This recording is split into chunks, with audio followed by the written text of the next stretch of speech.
안녕하세요. 불임사입니다. 오늘 소개해드릴 사례는 한 여성의 실제 상담 사례입니다. 이 여성은 올해 42살입니다. 아직 한 번도 결혼을 하지 않았으며 상담실에 들어오자마자 가장 먼저 이런 질문을 던졌습니다.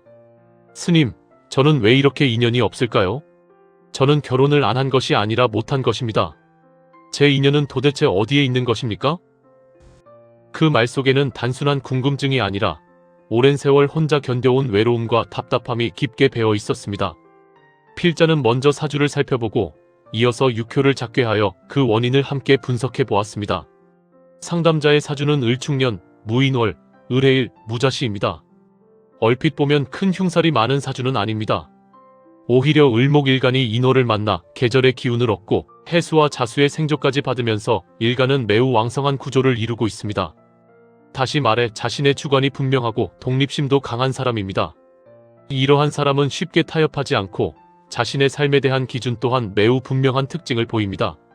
그러나 여성의 혼인을 볼 때 가장 중요한 것은 관성, 즉 남편을 의미하는 금의 존재입니다. 그런데 이 명식에는 금이 천간이나 지지로 전혀 드러나 있지 않습니다. 배우자를 의미하는 신금은 연지 축토의 지장간 속에 숨어 있을 뿐입니다. 명리학에서는 이것을 복장된 관성이라고 합니다. 배우자가 전혀 없는 것이 아니라 존재는 하지만 현실에서는 쉽게 드러나지 못하는 구조입니다. 마치 땅속 깊이 묻혀있는 씨앗처럼 존재는 하지만 햇빛을 보지 못하는 모습과도 같습니다. 여기서 더욱 주목해야 할 부분이 있습니다. 년지 을축년을 기준으로 하면 술과 해가 공망이 되는데 바로 배우자궁인 일지 해수가 공망에 해당합니다. 즉 공방살입니다. 배우자가 머무는 집 자체가 비어있는 것입니다. 또한 일주 을해일을 기준으로 하면 여성의 배우자를 의미하는 신금과 유금 관성 역시 공망이 됩니다. 결국 배우자를 의미하는 별도 공망이고 배우자가 머무는 자리도 공망인 구조가 동시에 나타나는 것입니다. 실전에서 이러한 구조는 매우 의미가 큽니다.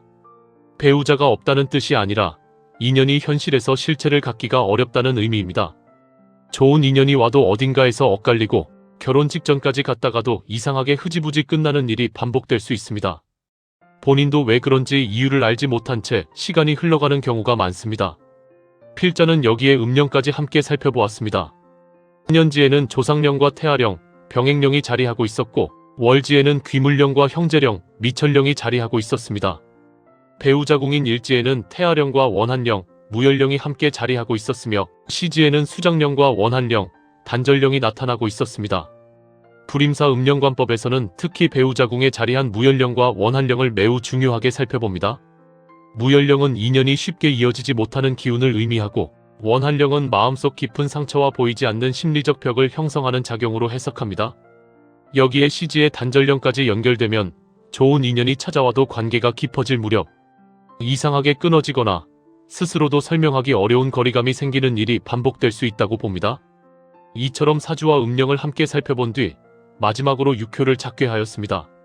작괴일은 축월 이민일이었고 본괴는 살뢰이괴, 오효가 동하여 풍뢰이괴로 변화하였습니다. 그런데 놀랍게도 육효는 사주에서 나타난 내용을 그대로 다시 설명하고 있었습니다. 살뢰이괴는 입을 의미하는 괴이지만 더 깊이 들어가면 자신의 삶을 어떻게 살아왔는가를 말해주는 괴입니다. 다시 말해 이 여성은 배우자를 만나지 못한 사람이 아니라 자신의 삶의 방식과 가치관이 오랫동안 혼인보다 앞서 있었던 사람이라는 뜻입니다. 사람을 만날 때도 감정보다 이성을 먼저 앞세우고 쉽게 마음을 열지 않는 성향이 자연스럽게 형성되어 있었음을 보여줍니다. 초효에는 부모효가 자리하여 생각이 앞서는 삶을 보여주었고 이효의 형제효는 강한 자립심을 나타냈습니다. 혼자서도 충분히 살아갈 수 있다는 마음이 무의식 속에 자리하고 있었던 것입니다. 이것은 연애를 하지 않았다는 의미가 아니라 배우자에게 기대기보다 자신의 힘으로 삶을 해결하려는 성향이 매우 강했다는 뜻입니다. 이번 괴에서 가장 중요한 부분은 삼효세효였습니다. 세효는 질문자 자신을 의미하는 자리인데 공망으로 나타났습니다. 그런데 그 세효 아래에는 유금 관성이 복장되어 숨어 있었습니다. 이것이 이번 괴의 핵심입니다. 배우자가 없는 것이 아닙니다. 배우자는 존재하지만 현실로 드러나지 못하는 것입니다. 더욱이 진토 아래 숨어있는 유금은 진유합으로 다시 묶여있어 밖으로 나올 기회를 얻지 못하는 모습이었습니다. 오효는 더욱 의미심장했습니다. 부모효가 움직여 사화자손으로 변하였습니다. 육효에서 자손은 여성에게 배우자를 의미하는 관성을 제압하는 기운입니다.